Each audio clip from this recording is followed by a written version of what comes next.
Ciao, buongiorno a tutti ragazzi. Thank you very much for tuning into the Inter Worldwide podcast. We're going to jump right into things straight away. I've got a couple of awesome guests today. It's one of the regular suspects in Mario Gagliano. Ciao, what's going on, man? Yo, what's up?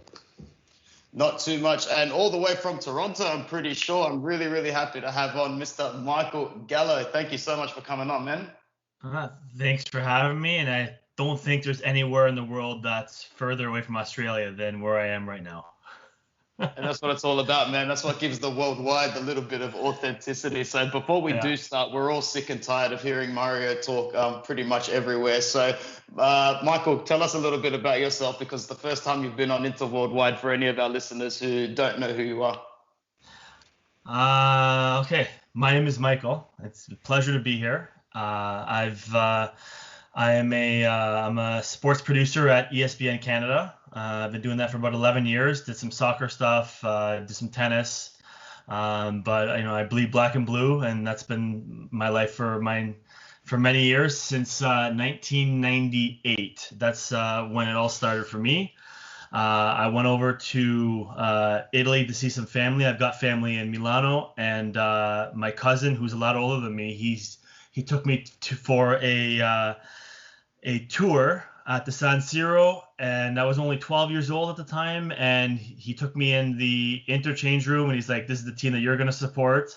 And he took me in the Milan change room, and he said, this is the team that you're not going to support. And everything was love at first sight for me, and everything continued. He took me to an inter practice the next week, which was about 3 weeks after the World Cup in '98. To Appiano Gentile or wherever where they were back in the day in '98. I think that's where it was, or maybe a close place. And we went there, and although most of the players that weren't there at that practice, Zamorano was there, Pirlo was there actually, which is kind of crazy. It kind of stuck with me, and here I am. I would say a suffering fan, but we've had some great moments over those. What is it now? 22 years? Yeah, 22 years since then. So great moments since then. Absolutely. I love relationship, even on its worst day and worst of times. Let's jump right into what's going on in context at the moment. So the latest headlines is that it looks like Serie A training is set to resume. All clubs, mainstream media is saying that all 20 clubs have voted to basically go back into training, and there will be operations in place to make sure that players are training safely and to get back into the swing of things. I'm still a little bit on the fence, only because, all the way here in Australia, or as Mario calls it, in the future, we still don't know that much about what's going on, and it's still inconsistent every single day in all different avenues of sport. You have some certain leagues cancelling, some certain leagues saying that they're confident to go on. So Mario, I'll start with you, man. What's your opinion altogether? First of all, do you think Serie A is about to go full swing back into action, or do you think this is going to have a reverse effect? I think it's going to have a reverse effect. I don't think they're going to get straight into it. Obviously, this whole thing's still going on, and it's probably going to be going on for another few months until they figure out what the hell they're going to do. A lot of sports, I think it was like the NBA and some other, and Formula One, all that stuff, they're all canceling. And, I don't think it's the smartest move right now to keep the leagues going. It's a bad look. It's going to be bad publicity, and then people are going to be harmed because of it, and then that's the worst case scenario. Nobody wants to see that. I don't know. I feel like if they do start, it's going to be very short-lived. Like, they're going to try a couple trial games behind closed doors. Like, oh yeah, this is great. Then they're going to start to open it up, and then boom, everyone's going to get sick, and you might even have someone die because of it, and that's the last thing we want to see. Very cool. Michael, first of all, what's the situation over there in Canada for you? And in your opinion, switching the question a bit, what effect do you think this is having more so on the players and the managers in terms of going straight back into action? And do you think that they'll be able to cope with it well if they were asked to pretty much go straight back into the swing of things? Well, your first question, in Canada, it's I'm not going to say it's good, but I mean, it's a consistent level of we've got issues, but it's not to the extreme of where Mario is right now. It's not nowhere near how bad it is there. But we are having our issues. I think we're a country that kind of follows the lead of the United States, and whatever they kind of do, we kind of do it at a lower type of not Smaller range, scale. but just smaller scale. Exactly. Yeah, we just kind of see what they do, and we kind of do it after them. Obviously, our situation is not as worse. Like I'm in Toronto, right? Actually, right now I'm in the city of Niagara Falls, but in Toronto, Okay. where I work, and usually where I live, it's the worst of Canada, but it's not as bad as other places. So it's they're trying to take extremes, but really they're not doing enough to make this go away, I can say. So our extremes are not high, but we're just not doing enough. We're just going to keep on staying the same. To your question about what's going on with players and how we move this forward, Yeah. I don't think we're in a position right now to make an educated decision to say what we should be doing right now. Like, it's not, we don't have enough information, we don't have enough data, we don't things are not low enough where we can be making a decision to say, okay, we should be returning soon. I think we're still weeks, maybe months away from even going down that route. You can have the conversations, of course, like we're having right now, of when that could be, but I don't think we're anywhere near saying we should start training, we should start playing. That's way too far away from me. I look at other leagues, and they're trying to move forward. You look at Germany. Germany's been that first country that's trying to get the ball rolling, and all they're doing is having issues.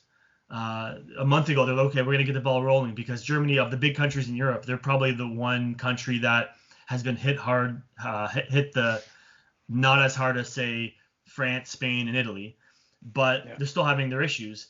And what I don't like is, they came out 3-4 weeks ago saying we're going to return in early May, and then late April comes in, they're like, okay, we're going to delay it a week, and then early May comes in, and now we're going to delay it another few weeks. And next thing you know is that some of their players and teams are returning to practice and training, and they released a statement today saying 10 club members, whether they're players or staff or whatever, 10 people have tested positive, and they're supposed to be self-isolating for the last month. So obviously they're breaking rules, and the situation, and Germany is supposed to be a country that follows the rules. They follow the rules very well, the people in that country.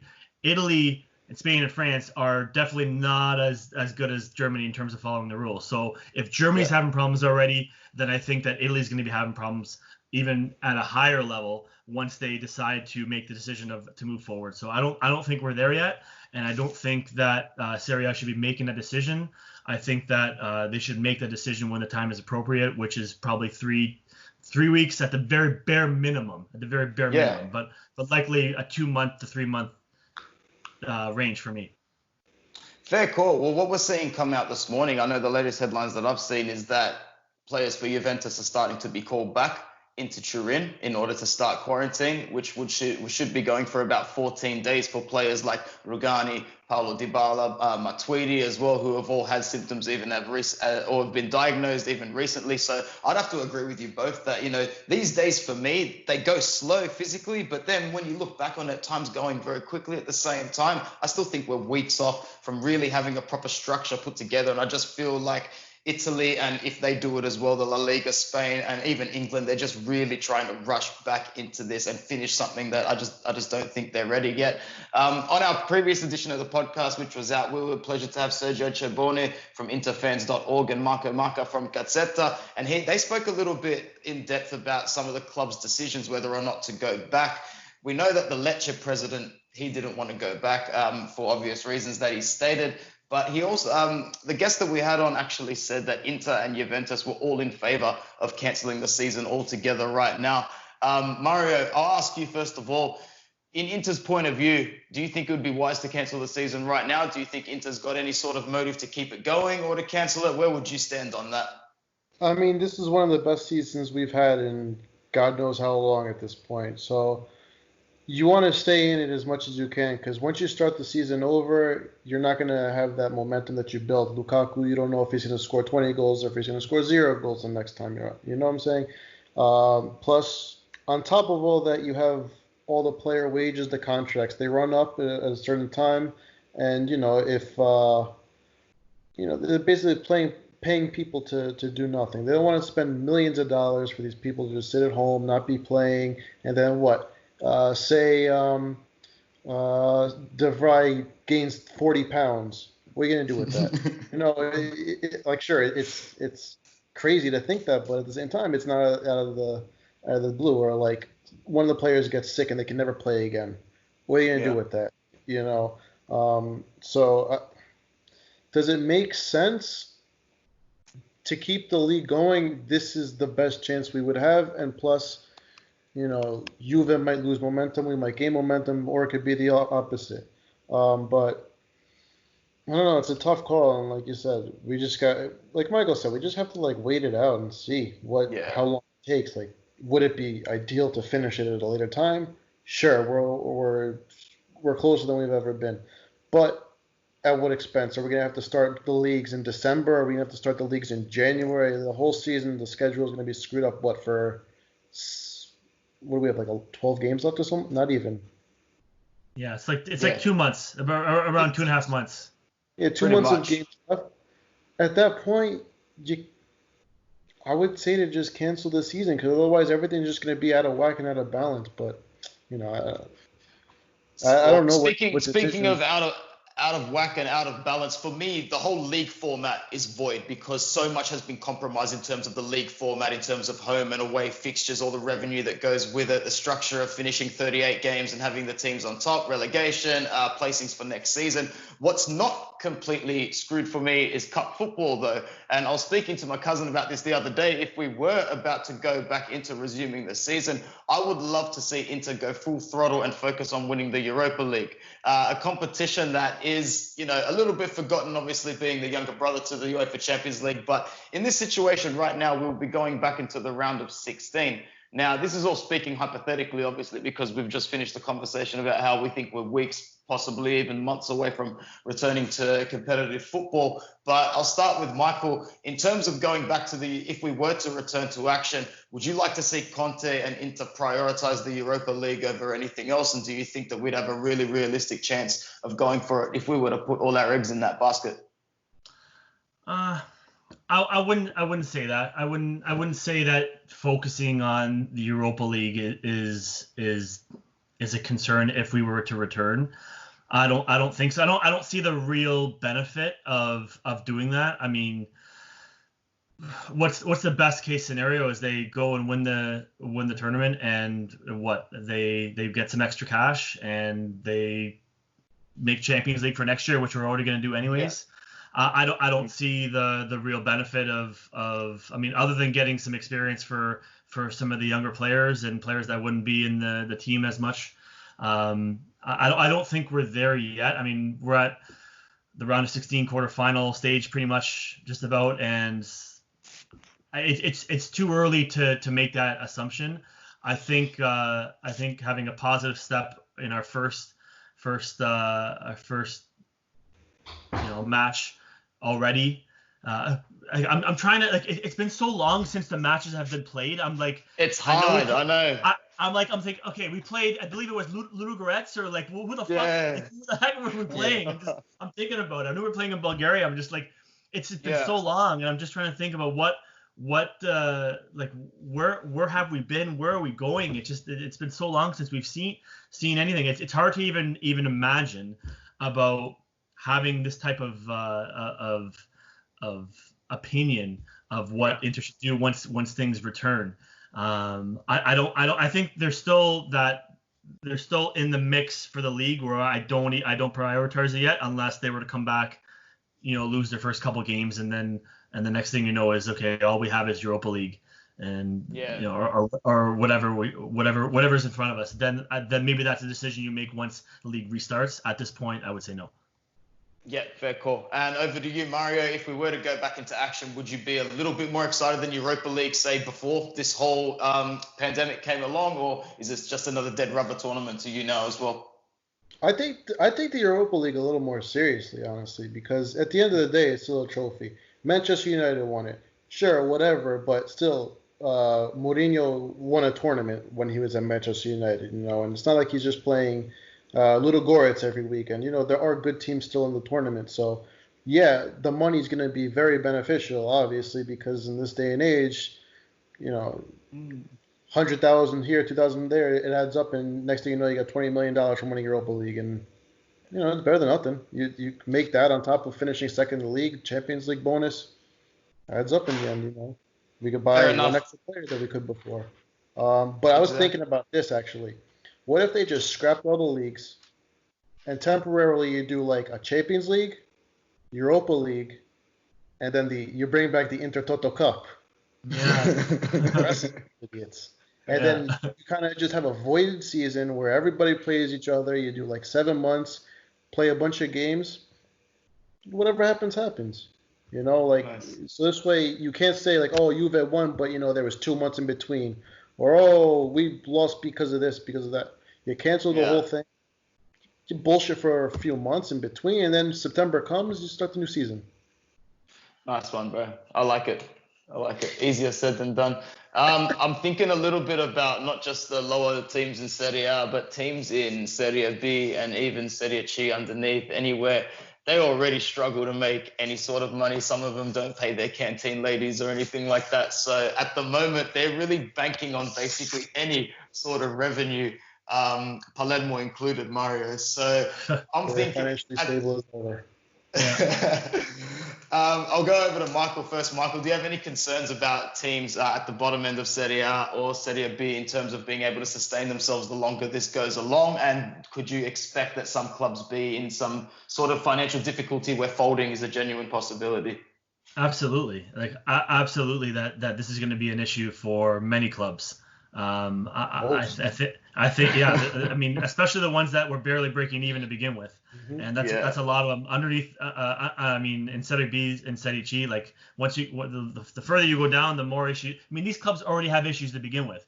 Now you're gonna give them even more problems, and they're going to be involved with all these lawsuits, and there's going to be a lot of problems in the next few months to the next couple of years in terms of lost wages and insurance, and there's so many different scenarios that these teams are going to have to face. I'm not going to be surprised if you're going to see a lot of clubs fold, a lot of clubs taking on financial issues or whatnot, especially because their leagues not only depend on sponsorships, and I know Italy doesn't do as well as other countries in terms of attendance, but it still is money to bring in. So when the leagues do return, eventually they're losing any gate money because they're going to return with no fans.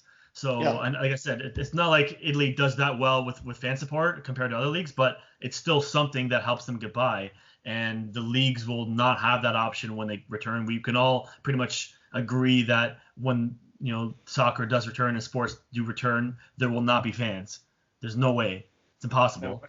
So that's going to really hurt them financially for the teams that already said already struggling financially. So I think that's definitely going to be an issue once things get back to normal.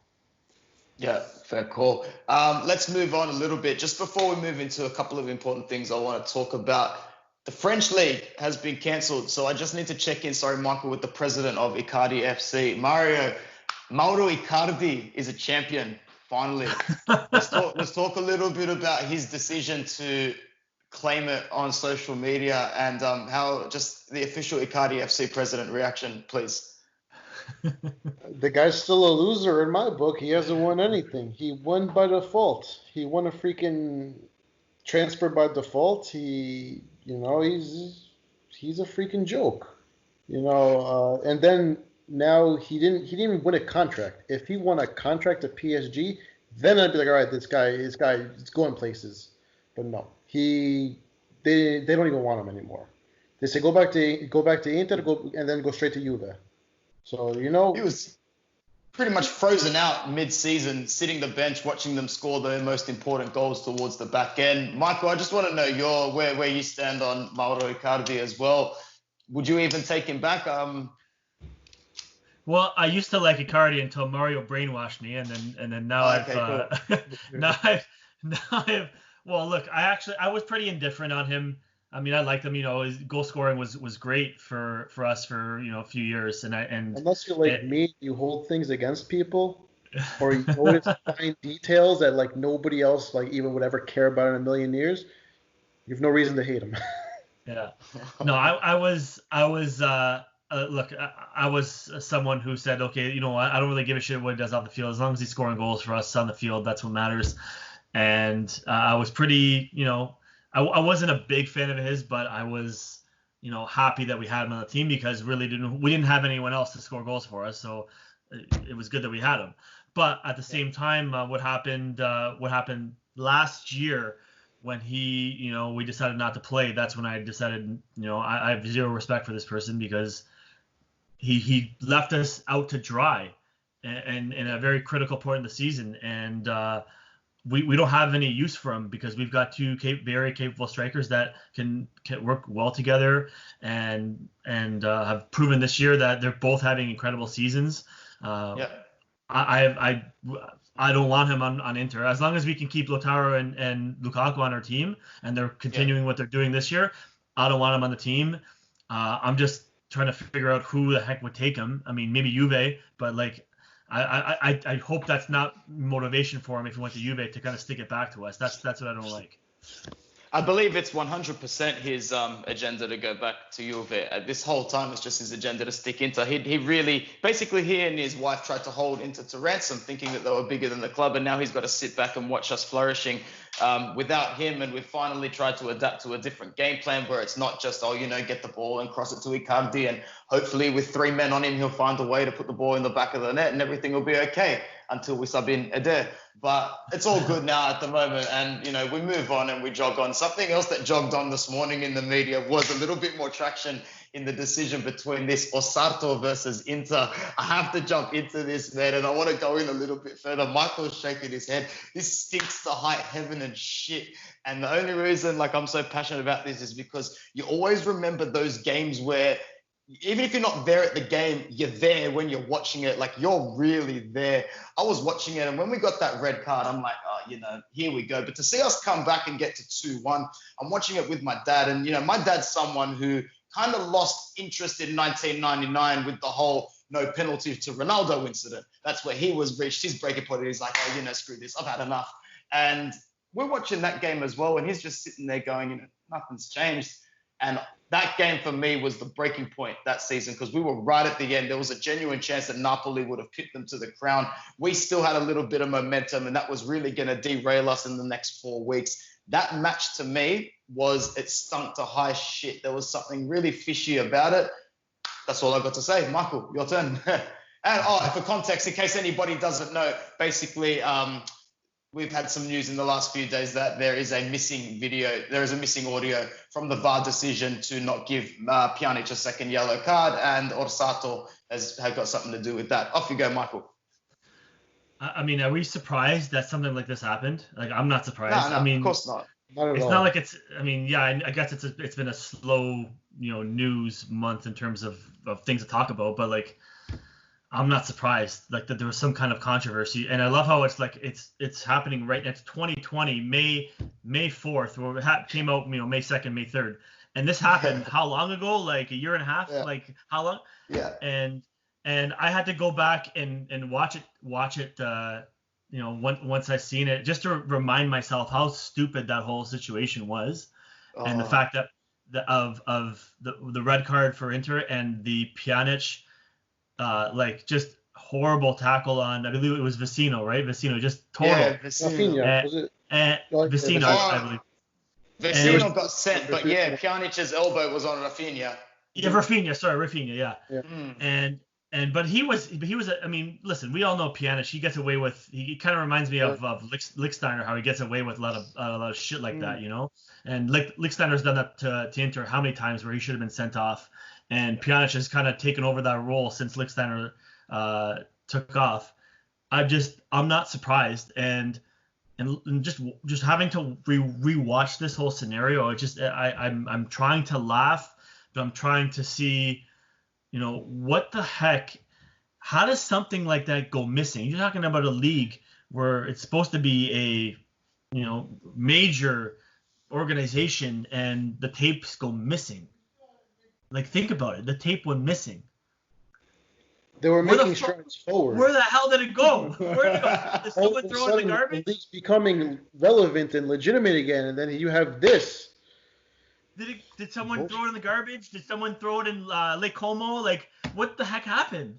You just don't lose somebody like this, especially in such an important VAR game. They're gonna say it got COVID. Yeah. For those listening who don't know, Michael, can you tell our listeners what the Orsato connection to Juventus is? I'm not even going into it. You can, if you want.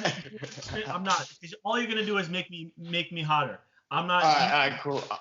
I might actually leave it for another one, for another podcast, to be honest, man. But look, what I do want to know, do you think anything will come of it, mate? Do you think that we can expect a court date, or can we expect basically anything to come from this at all? Any sort of traction or any sort of even punishment? Or are we just looking for history to repeat itself until it all be swept under the rug? No chance. No chance. No chance. Absolutely. Zero. Unless Moratti has an input on this. Fair enough. I would have to agree for the most part. What are you gonna do? Like the tape went missing. Let's find somebody. Like wait. You look at the fact kid. Yeah, and like the VAR team, I guess, are they responsible for the tape? We don't like VAR is such a new system that the public's not going to kind of know what happens to these things. It's only going to be the referee association in Italy of kind of who controls these things, and there's going to be some kind of loophole or an issue where someone misplaced it and someone's blaming the other person, and there's going to be no wrongdoing. How long it's going to be around for? For all we know, next year they could be like, VAR was causing too many problems. We're going back to the old method, and they're going to close the case on VAR. What is it? 3 years? That's a trial period. It's just going to be in the history books. Yeah. Because also look at what happened with Fiorentina the first year of VAR. They brought back the penalty, that a legitimate penalty, a handball on Chiellini, but they had to run it back 5 minutes. Look for a foul. There's no foul. Yeah. Look for throwing. There's no throwing. Look for an offside. Oh yeah. Douglas Costa passed it to him. We have to call it offside. Yeah. Whistle. That's our offside. That's our key to getting this taken away. You know what? What happens next? They won the game with a stupid penalty, if I remember correctly. Fiorentina got screwed over more than any other team on VAR that first year. It was like every other game they got screwed by it. I felt so bad for them. Dropping so many points because of it. It's supposed to show you with the VAR how many missed calls we've gotten in the past, because look at all the penalties we've gotten that you look at them 3-4 years ago. There's no chance in hell that we get these penalties. There's too many penalties. Too many soft penalties, man. We had a little bit of favoritism, I think. I'm not even a front on that one, because I'm looking at a couple of these penalties. There was like 2 or 3 that I was like, without VAR, there's really no point to give this. And then I'm saying if it's any team, it's a soft penalty, The human error kind of kicks in, but, like the first line of vision, you're not seeing that. When they zoom in, 5 minutes goes by, it's a penalty free.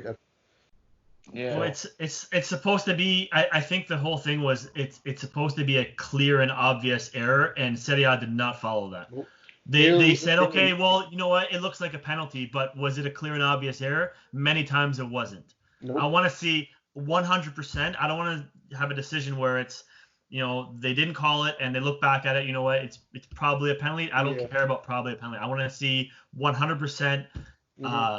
A penalty, and that's what they did not follow in Italy. And every league was kind of applying the laws differently, which is what I didn't like, and FIFA didn't really have a say over it. And they never really brought it together. Yeah, and that's I mean, England's same thing. They don't. What it's done is what it's done is it's taken a lot of the accountability away from the first referee on the field, and they're turning into cowards. And it's not just in football, it's in rugby in Australia as well, because now that a lot of the decisions go upstairs, you can always just go upstairs to check. Oh, I didn't see it, we can make sure anyway. Oh, I'm not too sure, we can check everything now. So who cares? I'm not going to get it wrong. I'm going to check absolutely everything, when it basically should be what you just said. You back the referee's decision on the field unless there is a margin so big for error that it can be blatantly spotted and we need to go back and correct it. But wishful thinking. Time to move on to all sorts of transfer and mercato talk, but more importantly, contracts. So in terms of restarting this season, we're getting closer and closer to the deadline of a lot of people's contracts, or in terms of re-triggering clauses to extend another year. My understanding in what I've been read so far is that pretty much all contracts are able to be extended by a year by default. And if that's true, this will actually work out in Inter's favor. A big part of this is the Icardi transfer. So, ignoring the whole fact about him coming back on the pitch and whatnot, in terms of book value and logistics, we get him for another year. It keeps his value quite high, and we could also be using him in terms of looking to swap him at the same time. Same with Lautaro. Now, that release clause attached to him, that 111 million, it's becoming more and more obvious, go figure, in this economy, that Barcelona can't afford Neymar and Lautaro and everybody else in the market that they're linked with. So they're probably not going, they're looking at offering something stupid like 50 million and Vidal now. So I don't think we're going to lose Lautaro. In terms of players that we're looking to bring in, Michael, I'll start with you. We've got a few players on the shortlist that we can discuss, but I'm looking to discuss first forwards.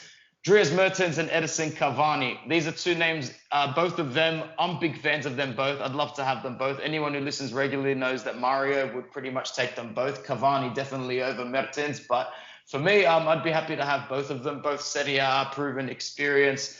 Cavani still offers a lot for his age in terms of fitness and just that desire to win. He's got that hunger in his eyes all the time. It would just be a question of getting his wages knocked down a little bit. So, Michael, your opinion on both Mertens and Cavani, where would you stand in terms of bringing them into Inter? Let's maybe go with the fact that we 99% sure Alexis Sanchez is on his way out. Yeah, he makes too much money for us to keep Sanchez. I mean, I actually liked. I mean, once Sanchez got on the field, I actually liked what he was giving us when he started with us. I mean, we only see how many games did he play for Inter? Not many. Like what, a few? We got nothing out of him, man. We got nothing at all. Zero. I feel like when he like got on the field for the first time, I feel like we got like I liked what I saw. I liked what I saw. It was a great move. I just like he got injured right away, and it was like, okay, well, that was a waste. But I love the move that we made. I've always loved Sanchez, and I thought it was a great move. But obviously we can't make that longer, right? It's a high risk, high reward situation. Like he's a world class caliber player without a doubt, but when he's fit. Yeah. I feel that had he been fit for this entire year, I believe that he would have given us a lot. We needed him a few times this year, and we didn't have him, and I felt like that he was the player that could have helped us in this situation. But anyways, he's not going to stay with it. He makes too much money on his contract. He's not going to stay with us. Cavani, how old is he now? Like 32, 34. 34. So, yeah, 34 years old. So I mean, look, I've always loved Cavani. And what he did in Napoli all those years, you can't deny what he did and how elite he was and consistent. And maybe he hasn't lived up to it as much as at PSG, but like I'd welcome the option as long as it made sense for our team. As long the wage is a problem though. It's 10 million a season. That's a big problem. Yeah, that's too much. That's too much. But I also see it as a depth, but also interchangeable with what we have already, and not kind of eating too much time out of Lautaro and Lukaku. Listen, I love the guy, and I think that he would help us a lot, and maybe a little bit higher than Mertens. I mean, I'm gonna ask again, how old's Mertens? Like he's 33, 34. He's old too. So we're looking at guys who are past their prime, and maybe they're good value buys in terms of how much they're going to cost, but I think either of them would be smart decisions based on the wages not being too expensive. Yeah, cool. Mario, or you? I mean, like I said, I'd take either one, but Cavani, he still proves he can score his goals. He's lost his step, and for the right price, only for the right price because he's so old. You're looking. They're probably gonna want like 20 million. Because don't forget, Cavani is the Nah. PSG all-time goal scorer right now with 200 goals Wow. in 6 seasons ish. So you're looking at 200 goals, 6 seasons, 20 goals a year, barring this year where he scored 4 and 14. So he's still proven he can score goals. Plus, he's got like Icardi, Neymar, Mbappe, whatever. But that's not even the point. You get him for like 20 million for like a year. You're gonna get a lot of that 20 million. That's the thing with that. Um, he's not, and plus, actually, no. Now that I think about it, with all this COVID, I think we're gonna see the transfer market deflate a whole lot. So that 20 million that I'm saying right now might even turn into 12 to 13. You throw in a player, maybe like a youth player, you drop it down a little bit more, because that's what they're notorious for. Inter. So Cavani, I think we can get at a fair price. Boom, comes in right off the bench, starts a bunch of games. You're gonna get goals. Mertens, on the other hand, old, and he's starting to become a little bit of a cripple. Well, for me, Cavani, the only reason I really want to come as well is so we can all get a jersey, you, me, and Christian, all at the same time, because that would definitely be happening, man. Because I know he got a Sanchez jersey as well, and he got absolutely no mileage out of that, so it's time to get some justification All right, out I of the new got jersey. 21 Um, games, 6 goals. So Not good enough. I was wrong. He did play a lot this year. no good. So I take him. All right, let's go. Let's go back. Oh, geez, now we're going back. What, 14 years? That's the difference between these transfer targets: Sandro Tonali and Chiesa. Now we're at the other end of the age spectrum. I reckon we're gonna get one of these two. All right, we're gonna get one, and Juventus is gonna get one of them. So it kind of depends on which one you boys prefer, and well, no, not about what we prefer. What Inter decides is more suits our structure and what's going on. I'm a little bit concerned that Conte has a little bit of a hard on for Chiesa and would choose him instead of Tonali, which I would not be all for. I've been a big fan of Tonali for a while now, and I've wanted him for a long, long time. I am conscious of the fact that if he was to sign for Inter, maybe his playing time would not be in line with what he wants, considering he's a guaranteed starter for Brescia. He might think he can slide straight into first team football, and he'd be looking at being, he wouldn't start ahead of Brozovic or Barella and a fit Sensi, but that's just it, a fit Sensi. If we're trying to challenge on all fronts next season, we need hella depth. We need to look at the bench and go, shit, all right, Cavani, you fit, get in. Like, we've got Tonali, we've got Sensi. We need to have players that are ready to go. We need to have bench players as good as the starters. We need to do what Juventus has been doing. Bite my tongue. Michael, your thoughts on Tonali and Chiesa, first of all. Who would you pick and why? Talk a bit about both. My personal opinion, I've actually thought about this a lot because really, what are we thinking about the last month? this is what I've been thinking about. My personal opinion on this, I've taken a lot of thought, and I would go after Tonali, but I would not have him join Inter right away. I would definitely have him play. I would loan him out or keep him at Brescia, put him on loan, keep him at Brescia or wherever. Let him develop because he obviously is not gonna. If you bring him into Inter, he's not gonna develop as he should. So that's my personal. I mean, it seems like the smartest thing to do is to bring him in, loan him out a year, 2 years, year and a half, whatever the situation calls for. And I like Chiesa, I just don't know if he fits in as well. I don't see. I like Chiesa with us for Fiorentina, but maybe because he fits in with their system and their team a little better than what he with Inter. But I would 100%. I mean, he's Tonali's 19 years old. He's got everything ahead of him, and there's such a bright future for the kid. And you let him develop, continuing for Brescia or whoever at a team that he can play consistent starting minutes for. That's the route to go, and I think it'll be a successful one if we make that choice. Well said. Mario, over to you. Tonali or Chiesa, if you had to choose one, which would it be? I'm on the opposite end. I think Chiesa, honestly, the problem is, like Michael said, he doesn't have a position. But Conte will find a way to make him a position. He's going to have to adapt the lineup, or he's going to have to turn him into a second striker sort of thing, and kind of like a vice Lukaku, because or vice Lautaro, whatever the hell it is. I don't even know what the fucking vice means anymore. Some people says it's the other guy. Some people says it's the backup for the other guy. I love when they say he's a number 10 or he's a number 9.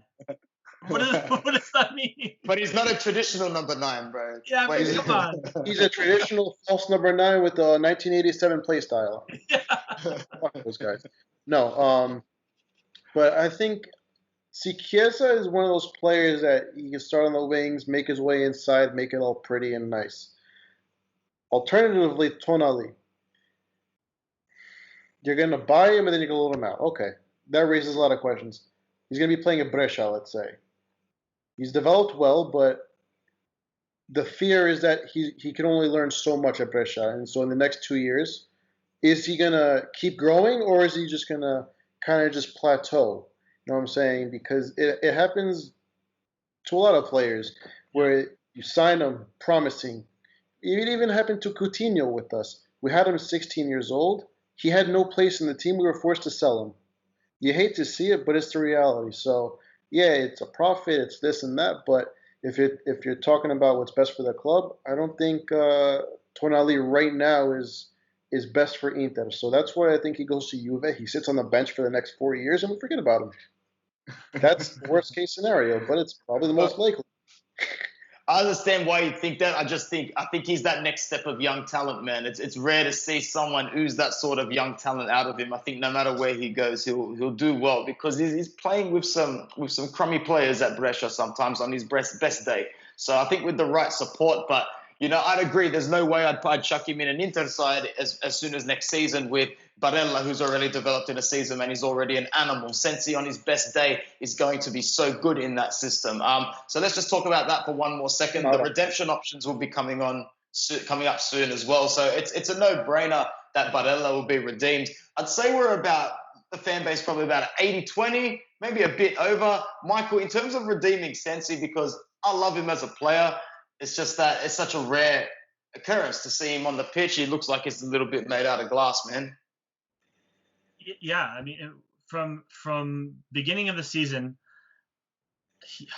I thought Sensi. You could make an argument that Sensi was having the best season of any midfielder in Serie A. Europe, almost, I would say, man. He was every game, his stats, his match passing, his accuracy. Yeah, Europe was the best. Yeah, he was from Barcelona. He was the best player on the field until he came everywhere, and that lasted for how long? Maybe 2 months.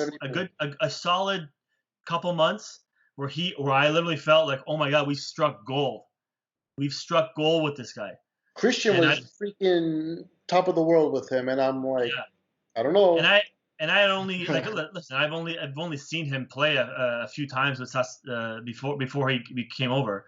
So I was very, I kind of knew what he was about, but I didn't know exactly what we were getting into when he started playing with us. And I thought that we struck gold with him, but it's like the guy caught the plague, and we never seen him. He was we got injured, and it was okay. He's gonna be out for a couple weeks, and then a couple weeks turned into a couple months, and then he comes back and he's injured again. And he's like, I can't deal. We can't deal with this. You can't have a player that is dealing with this. Maybe he needs this layoff to heal himself. But if you're telling me you give me a healthy Sensi, of course I'm taking that option. Of course. For sure. But I don't. There's a lot of risk in making that type of decision. If you ask me right now what I would do, it's a very tough decision. I'd probably take the risk and say let's do it, just because he's still pretty young and he's got, if it doesn't work out, or you have got that option to release, but there's just way too much talent there to just not move forward with that. That's my thoughts. Yeah, nice one. Going a little bit more to the crazier end of the spectrum, Mario, what do you make of the Paul Pogba rumors in the last 48 to 72 hours? He's going back to Juve. Hey. we're roped in here. I actually don't think he goes anywhere. I reckon he patches it up and just stays in England. To be honest, Yeah, I don't think think so. I don't think Juve's does not have the money to spend, man. Contrary to what the media will tell you, they're buying everybody. They're buying Chiesa, Tonali, Icardi, and Pogba tomorrow. But what do you think, Michael? I think he stays at United as well. I think they're going to try to. I mean, they're going to try to get as much as they can for him, and because they want to. I mean, look, he's the problem. He is a problem, but like he's the problem at United. I think we all saw the talent that Pogba had at Juve, and what he did with France, and I'm trying to see. He didn't even come close to reaching that potential when he went to United. No chance. And it's the only coach that can get anything out of him. I watched a lot of him at United, and on his day, he was 2-3 cuts above everybody, 3-4 cuts above everybody. His day was once every 2 months. Yeah, once every 2 months. Yeah, and that's it, and he's got a big consistency issue. It's not like he's giving you a couple games a month where it's really good. He was giving you a one game every 5 or 6 games. Yeah, one game 6 weeks. Yeah. And he'll show up and you're like, oh, Pog was great. And then like you don't see him for another month, and all of a sudden and then you'll hear his name again a month later. I don't want him in Inter. That's for sure. I don't want him to come to Inter. There's rumors out there. I'm just not interested. I don't think that's an option. We should even entertain. I'm just curious to see what if he does leave United, what they would sell him for. I don't know how much money because he went for a lot of money to United, didn't live up to it. So how much would they give him up for? And United have made a lot of mistakes where they brought in someone, didn't live up to it. They sell him, and then the player ends up being better than what they thought they would be. I reckon they're going to take an L in terms of books, because they'd have to get above 90. And you know what? In this market, they can probably get around that 80, 85 market, but they're not going to make a huge profit on him like they would have liked to, say, if he did perform consistently for a couple of seasons, they probably would have whacked him off to Madrid for 150 plus. And now they're probably looking at making a very small profit, or if not even a small loss.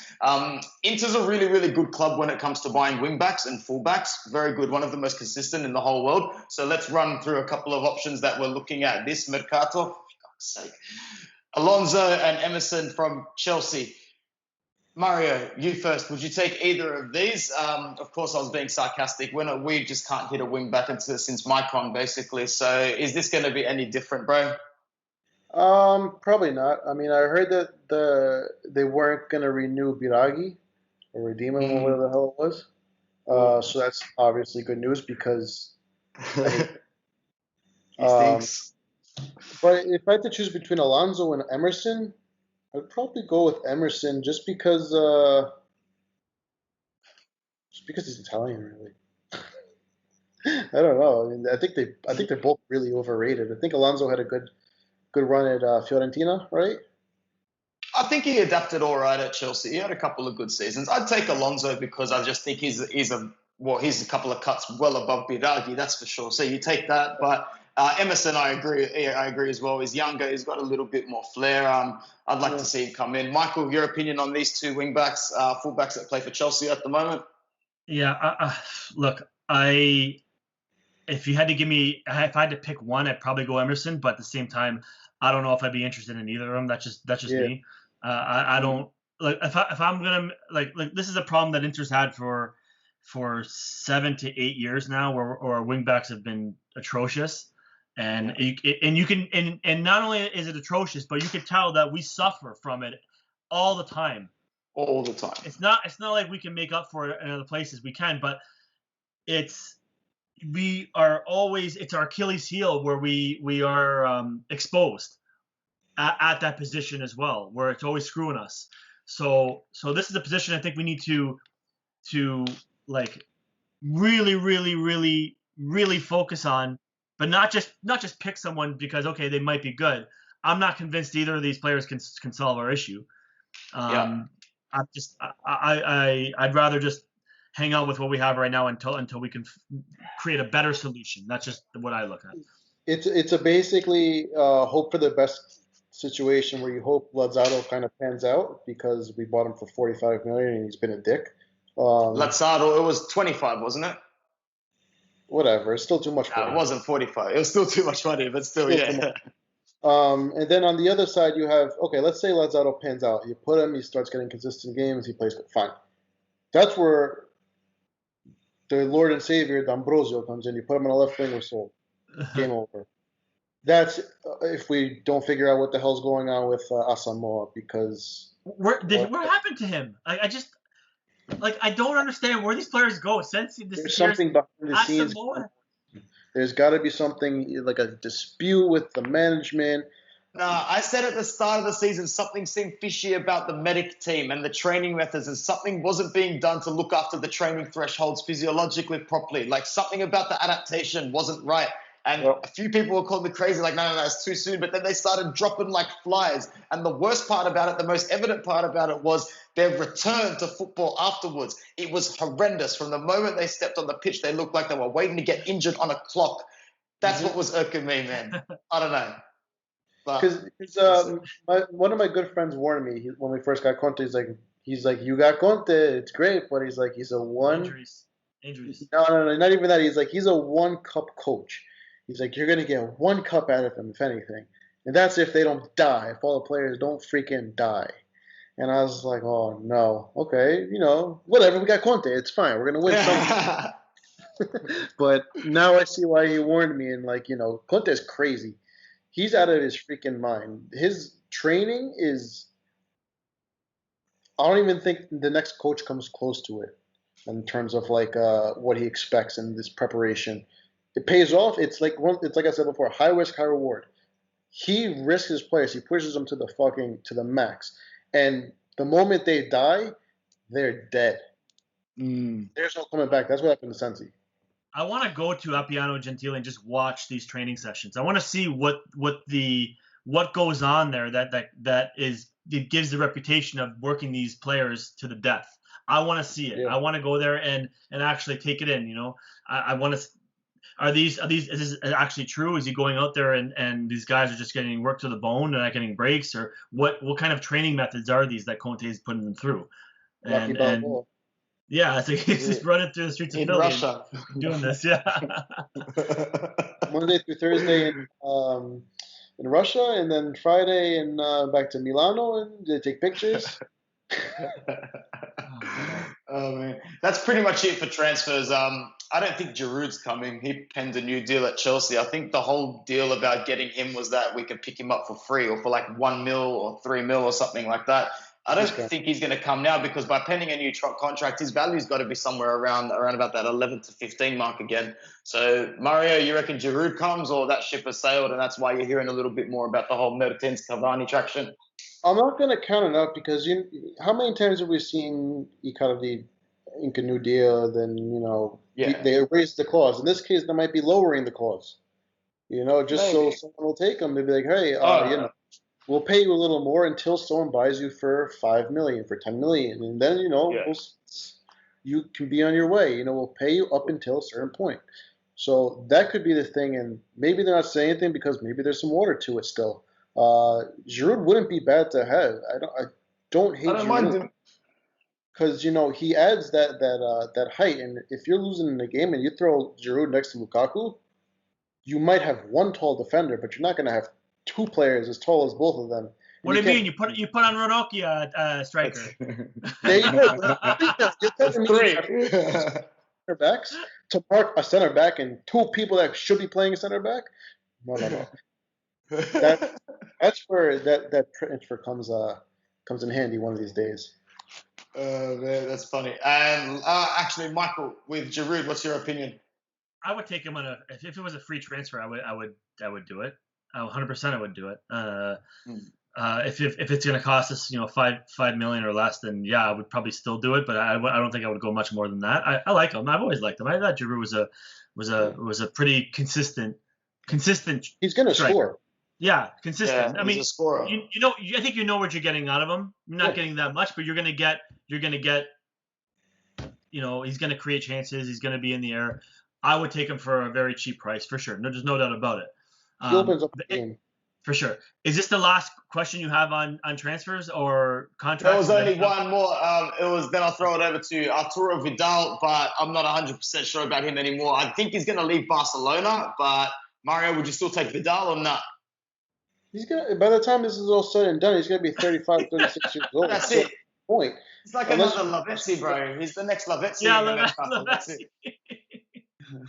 Yeah, I don't see what the point of even thinking about Vidal is. Okay, I understand in the January transfer window, we're desperate for depth.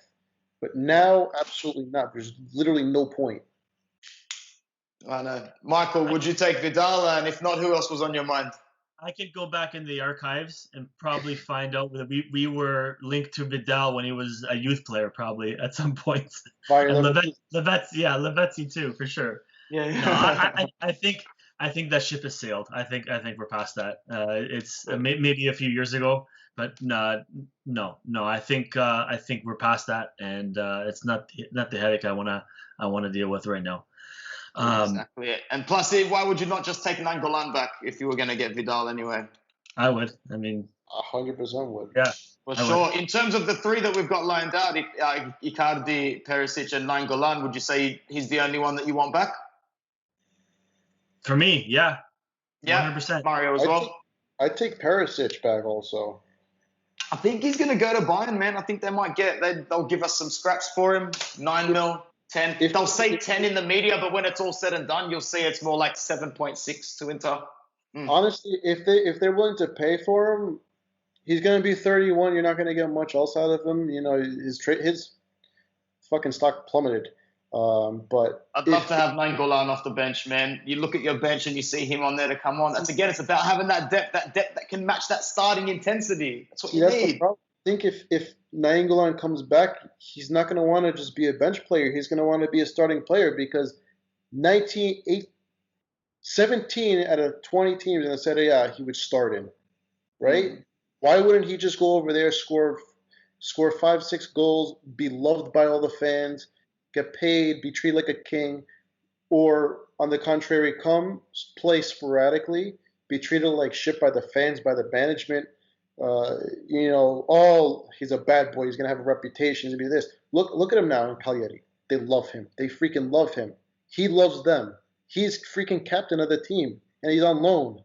It's like, why would you want to go from that to sitting next to Ranocchia on the bench? Look, at the end of the day, he does need to take a fair share of responsibility. He was welcomed into this city with open arms at the airport, at the training, everywhere he went. The fans did everything they did to make him feel included. He was a little bit of a brat about the whole situation. He was like, oh, you know what? I am a good player. Yeah, I'm happy I'm here, but I'm not that happy I'm here. I'll decide soon whether or not I'm happy I'm here. And that soon wasn't a very nice period of time, but every time he stepped it up and he stepped us up. Every time we needed something out of the bag, he was there, from the goal against Juve to his early strikes in the season and to his goal on the last day against Empoli. He literally saved our ass. I'm sure he thought that goal against Empoli single-handedly said, oh, good, I'm here another year now, that'll do. But not to be. I should be starting every single freaking game after this. And then what happened? He gets put on the bench, he gets sent on loan. Why would you want to come back to that? I don't know. It's a tough one. It's Marotta and Conte. They're a tough pair to crack. So we'll see what happens. Gentlemen, I'm happy to call it at that, unless there's anything else you think, anything in the world of Inter is going on that we should talk about.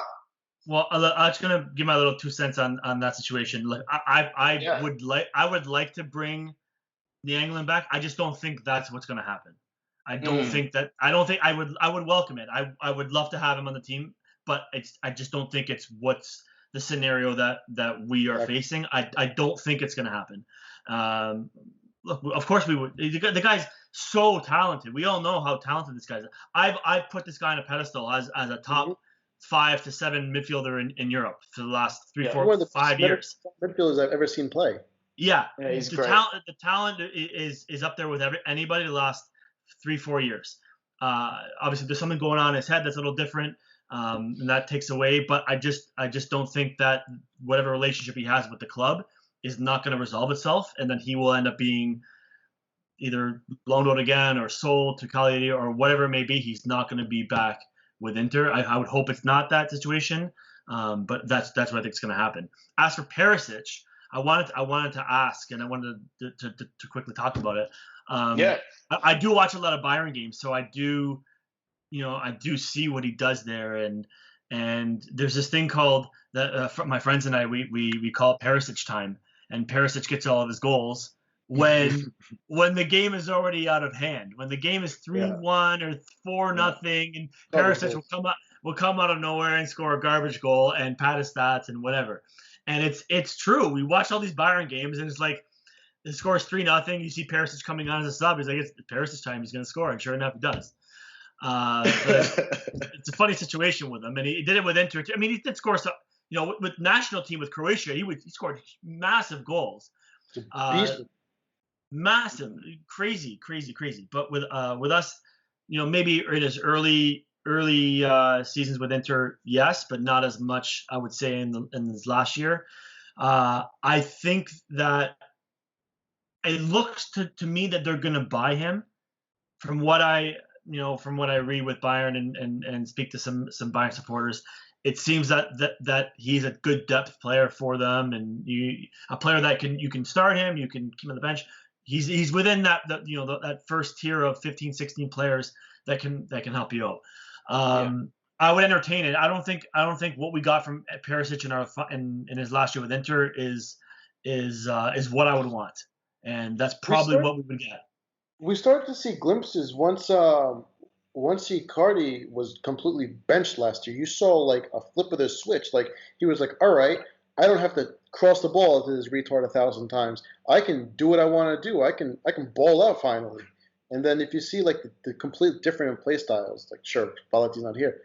Everything's different. Everything. Since the moment Icardi stopped playing for us, everything's been better.